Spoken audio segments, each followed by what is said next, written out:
So, ayan, for this video, ayan mga darlings.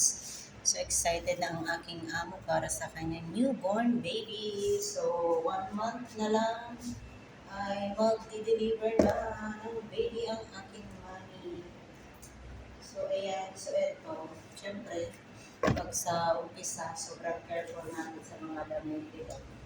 So, ito, hinag-wash ko lang to at try ko muna siya dito. Pinatuyo ko muna, pinadrain ko muna kasi syempre hand wash, maraming tubig. So, yan. Dahil na dry na siya. So, ngayon, ilalagay natin siya sa machine. Kasi pag hand wash, sobrang gusot. So, mas maganda na nakadry talaga. Para naman magandang tingnan. So, kahapon, basang-basa ako kaka-wash nito. Damit nito.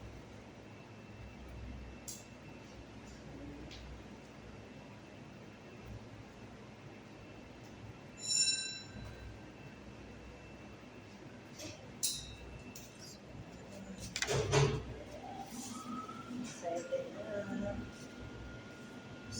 So,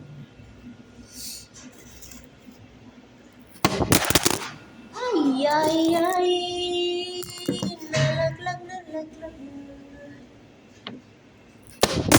Hala! Basag ng aking.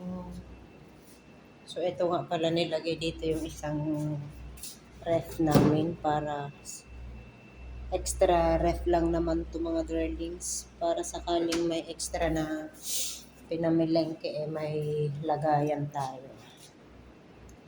So, yun. So, yan. Ang laki laki ng mukha.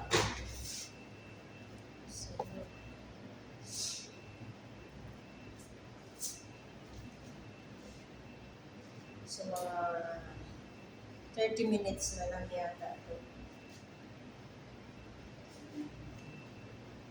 Kasi ano naman siya. Wala siya masyadong tubig. So, ito, kaya ko lang muna siya dito kasi hindi lang kasi hindi ko siya nakihalo. So, kaya ko naman muna siya dito.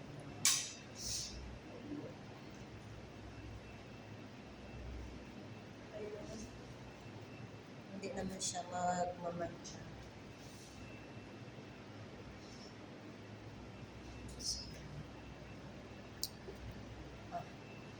Kasi syempre sa umpisa, kapag pa tayo mamantsa-mantsa ng mga gamit.